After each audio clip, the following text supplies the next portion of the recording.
লীগের একটা বিরাট vote bank আছে, এই ভোট ব্যাংকগুলি যদি নৌকা না পায় তারা কাকে ভোট দেবে? আপনি একটু বলবেন যে আমরা জানি বিএনপি থেকে কয়েকজন নেতাকে তারা চিঠি দিয়ে জানিয়েছে তৃণমূল পর্যায়ে সেই এলাকায় সহযোগিতা করার জন্য, কিন্তু আমরা দেখলাম যে তার মধ্যে একজন গণ অধিকার পরিষদের নুরু, তিনি তার এলাকায় গেছেন এবং যাওয়ার পরে তিনি একটি বিব্রতকর সিচুয়েশনের মুখোমুখি হয়েছেন। ঠিক বিব্রতকর বলা যায় না, বাধার মুখে পড়েছেন তিনি এক জায়গায় যাওয়ার পথে। আপনি বিষয়টাকে আসলে কিভাবে দেখছেন?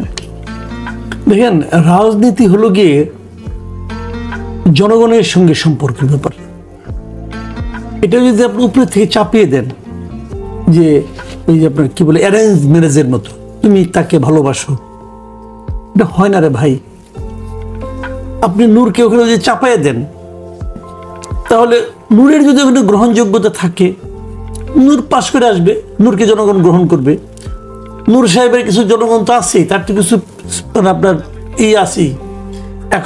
এখন কি অলরেডি কি বিএনপি সিদ্ধান্ত নিছে যে আমরা ঐক্যবদ্ধভাবে রাজনীতি করব, অথবা আমরা রাজনীতি করব ঐক্যবদ্ধভাবে নির্বাচন করব? এটা কি সিদ্ধান্ত নিয়েছে বিএনপি? নেয়নি তো। তাহলে বিএনপি যখন বলে যে তোমরা ওকে সহায়তা করো, তাহলে ওকে বলুক না কেন তুমি আমার রাজনীতিতে আসো? ভাই এখানে তো আপোষের কিছু নাই। ওকে যখন আমি সহযোগিতা করব ওই এলাকায়, তখন ওকে সহযোগিতা করো বলে অর্থ হলো তুমি আর তোমার রাজনীতিটা করো না, তুমি ওর রাজনীতিটা করো। আমি এই ধরনের প্রক্রিয়ারই বিরোধী, সরাসরি বিরোধী। কারণ আপনি সেন্ট্রালে করবেন আপনার রাজনীতি, এলাকায় করবেন নূরের রাজনীতি, এটা হয় না। আপনি যদি নূরকে কিছু দিতে চান দেন, তাকে আপনি টেকনিক্যাল মিনিস্টার বানাই দেন, সমস্যা তো নাই কোনো। যদি আপনার মনে হয় তাকে আমার রাষ্ট্র পরিচালনার জন্য তার হেল্প আমার দরকার, ওকে তাকে অন্যভাবে কাজে লাগান। কিন্তু আপনি এখনো নির্বাচনী কোনো ঐক্য হয়নি। আর তাছাড়া এখন যে জিনিসটা হচ্ছে, সামনে যে দিনটা আছে, এই দিনে নির্বাচনী ঐক্য হওয়ার দরকার নেই তো কোনো। আমি একটা বিশাল নেতা, এলাকার কেউ আমাকে চেনে না, এলাকার লোক আমাকে 10টা ভোট দেয় না। তো এই নেতারা আইনে আপনি কেন বলাবেন যে সে এমপি, সে ওই এলাকার প্রতিনিধি, তাকে আপনি কেন আপনি মার্কাটা দিবেন রে ভাই? আমি এটার পক্ষপাতী না। এখানে আমি একটু বলি, আপনি বলছেন যে নির্বাচনে ঐক্য হবার কোনো দরকার নাই, কিন্তু আমরা এমন একটা সময় আছি যখন আমরা সবচেয়ে বেশি ঐক্যের কথা বলছি। তো সেই জায়গা থেকে বিএনপি একটি বৃহৎ দল, বিএনপি যদি ছাড় না দেয়, নির্বাচনে বিজয়ী হয়ে এসে রিয়েলিস্টিক্যালি অনেকের পক্ষে, অনেক ছোট দলের নেতার পক্ষে, প্রধান নেতার পক্ষে এটা সম্ভব না। তো করার কি আছে আসলে সেক্ষেত্রে? শুনেন, এই ধরনের আমি বলি আপনাকে, এই ধরনের ঐক্য অর্থহীন এই কারণে যে ঐক্যগুলো কখন দরকার, যখন ধরেন একটা প্রতিদ্বন্দ্বী পার্টি আছে, আপনারও একটা পার্টি আছে প্রতিদ্বন্দ্বী পার্টি, দুজনে মানে একদম মানে নেক টু নেক ফাইট হচ্ছে, তখন আপনার হয়তো মনে করেন 2% 3% ভোটও আপনার জন্য ইম্পর্টেন্ট। কিন্তু এখন কি এই দেশে সেই বাস্তবতা আছে? নেই তো। বিএনপি যদি ভোট হয় কালকে, বিএনপি প্রতিদ্বন্দ্বীকে আওয়ামী লীগকে তো মাঠছাড়া করা হয়েছে, এটা যে কত বড় একটা ডিজাস্টার হয়ে যাবে আগামীতে। কোনো প্রপার শক্তিশালী, যে কথাটা আমরা সারা জীবন বলে আসছি, একটা শক্তিশালী বিরোধী দল থাকা দরকার। বিরোধী দলটা কে, কিভাবে সম্ভব হতে পারে? আমরা কিভাবে পেতে পারি শক্তিশালী বিরোধী দল? তাহলে আপনার শক্তিশালী বিরোধী দল আপনার সবাইকে সঙ্গে রাখবেন, সবাইকে নিয়ে বলবেন যে আমরা সবাই মিলে ইলেকশন করো। এখন তো সেটা হচ্ছে না। এখন তো আওয়ামী লীগ নাই, সত্য কথা বলতে আওয়ামী লীগ নাই। আপনি আওয়ামী লীগকে সরাই দিচ্ছেন যে আওয়ামী লীগ ইলেকশন করতে পারে। আওয়ামী লীগ ইলেকশন করতে ভার্চুয়ালি পারবেও না, কারণ তার পলিটিক্স বন্ধ করে দিচ্ছেন আপনি। যদি আওয়ামী লীগ ইলেকশন করতে না পারে তাহলে কি হবে?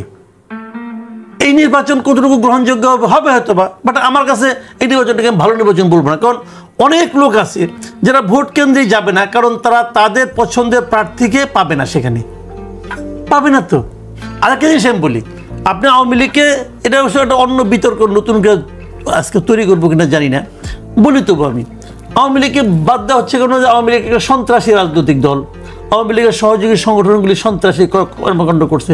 আমি একটা কথা বলি আপনাকে ভাই, বাংলাদেশের আমার যা দেখছেন এ পর্যন্ত, বাংলাদেশের সন্ত্রাসী রাজনৈতিক দল হলো গিয়া যে দলটা সরকারে থাকে, তারা যারা সরকারে থাকে তারা হলো সন্ত্রাসী রাজনৈতিক দল। ছাত্রলীগের একটা সন্ত্রাসী কর্মকাণ্ড করলো, প্রশাসন তাকে দেখেও তারা ধরে না, সে পিস্তল দিয়ে সবার সামনে গুলি করলো, সেই ছবি সবার কাছে আসলো, পুলিশ তাকে ধরে না। কেন ধরে না? কারণ ছাত্রলীগের লিডার, ছাত্রলীগের উপরে, মাথার উপরে সরকার আছে, যারা নাকি সরকারের ছত্র ছায়া থাকবে তারাই সন্ত্রাস করবে। এখন সরকারে যদি কালকে জামাত আসে, কালকে শিবির হবে সন্ত্রাসী দল। সরকারের ছত্র ছায়া কালকে যদি বিএনপি আসে, তাহলে দেখবেন ছাত্রলীগ হয়ে গেছে সন্ত্রাসী দল। এখন কি হচ্ছে সারা দেশে এখন কারা এই চাঁদাবাজি করছে, সারা দেশে কারা এখন করছে, জবরদখল করছে, নাম শোনা যাচ্ছে কার হয় বিএনপির অথবা জামাতের। কই এখন তো আওয়ামী লীগের নাম শুনি না। এত প্রতাপশালী আওয়ামী লীগ কই গেল এখন? জামাতের বিএনপির নাম আসে কেন, অথবা এনসিপির নাম আসে কেন? কারণ এরা সরকারের কাছ থেকে এক ধরনের সহায়তা পায়, অথবা লোকাল প্রশাসন মনে করে এরা সরকারের লোক, এদের কিছু বললে আমরা ঝামেলায় পড়তে পারি। এবং যখন লোকাল প্রশাসন আপনাকে ছাড় দিচ্ছে, তখন আপনি সন্ত্রাস করার আপনার একটা ক্ষেত্রই তার জন্য অনুকূল হয়ে যায়। তো এটাই হয় এই কারণে। একটু বলবেন আপনার বিশ্লেষণ কি বলে আসলে যে চেইন অফ কমান্ড কতটুকু আসলে কাজ করছে বিএনপিতে? শুনেন, একটা জিনিস হলো কি, চেইনের কমান্ড তো মানতেই হবে, তাহলে দল কীভাবে টিকবে? দলের তো একটা সিস্টেম থাকবে, কিন্তু দলকেও ভাবতে হবে যে আমি অমুককে সুবিধা দিতে যে আমি কি আমার নিজেরই অঙ্গহানি ঘটাচ্ছি কিনা। ধরুন যে নির্বাচিত হলো সে তো 5 বছর ওখানে থাকবে, আর আমাদের দেশের ফরম্যাটটা এমন, যখন একজন লোক এমপি নির্বাচিত হয়ে যায় না, সে পুরা প্রশাসন কিন্তু তার আন্ডারে চলে যায়। তখন সে কি এমপি নির্বাচিত হওয়ার পর মনে রাখে যে আমি অমুক বড় দলের বদান্যতায় জিতে এসেছি? মনে রাখে না। সে তখন নিজের ছোট দলটাকে ওখানে এস্টাবলিশ করার চেষ্টা করে, কারণ সে তো একটা পলিটিক্স করে। তার দলের যেগুলো নাকি একদম তার চেয়ে গুরুত্বহীন ব্যক্তি, তাদেরকে নিয়ে সে এস্টাবলিশ করার চেষ্টা করে। করার ফলে কি হয়, যে বড় যে দলটাকে ছাড় দিল, সেই দলের নিবেদিত প্রাণ নেতাকর্মীরা ধীরে ধীরে কিন্তু কর্নার হতে থাকে। এটা তো ওই দলের রাজনীতির জন্য ক্ষতিকর।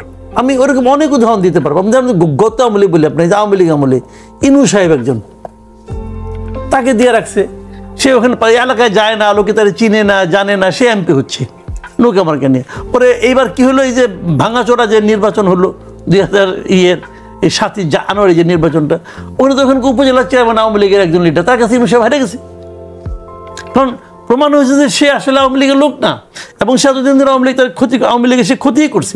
তো এরকম কিন্তু আমি একটা উদাহরণ দিই, এরকম উদাহরণ বিএনপিতে অনেক আছে।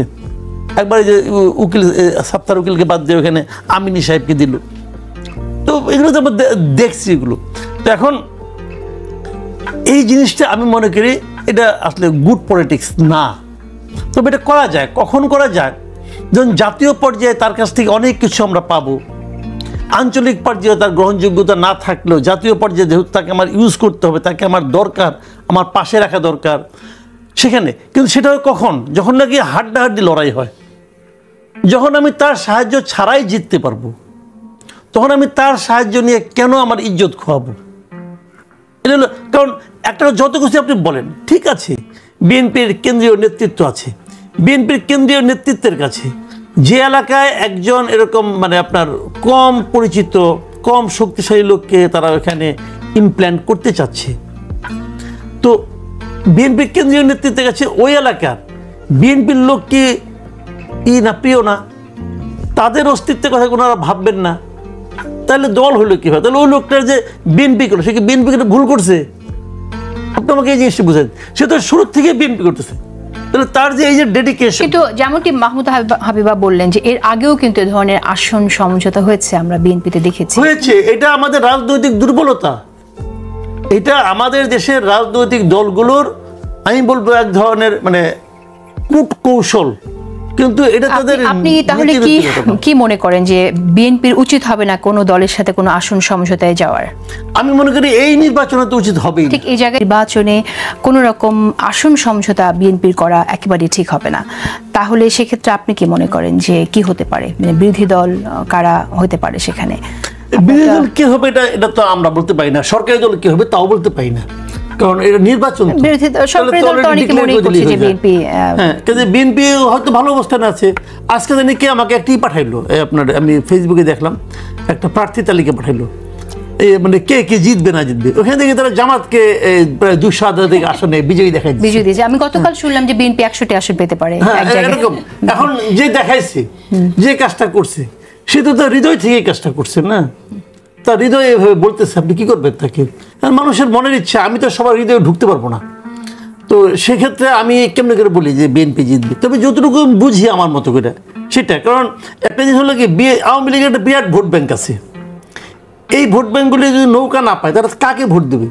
প্রথমত তারা কোনো অবস্থাতে জামাতকে ভোট দিবে না, আমার ধারণা ভুল হতে পারে ভাই, কোনো অবস্থায় জামাতকে ভোট দিবে না, এনসিপিকে দিবে না, কারণ মনে করবে যে এনসিপির জন্য তাদের এই অবস্থা, এবং এই তাদের যে নিষিদ্ধ করা এনসিপির কাজ, এনসিপি তাদের দিবে না, তাহলে আর রইলটাকে? তাহলে কি আওয়ামী লীগের সমস্ত ভোট বিএনপি পাবে? আওয়ামী লীগের সব ভোট বিএনপি পাবে না, আওয়ামী লীগের সব ভোট বিএনপি পাবে না, আওয়ামী লীগের কিছু ভোট বিএনপি পাবে। আওয়ামী লীগের ম্যাক্সিমাম ভোট তারা ভোট কেন্দ্রে আসবে না, আওয়ামী লীগের ম্যাক্সিমাম ভোট তারা ভোট কেন্দ্রে আসবে না, যাতে ভোটার টার্ন আউটটা কম সংখ্যায়, ওটা দেখানোর জন্য না, তারা আসবে না হলে কেউ না, তারা মনে করবে আমি যে কাকে ভোট দেবো, আমার প্রার্থী তো এখানে নাই, তো তারা ওখানে যাবে না এই কারণে। তো সে কারণে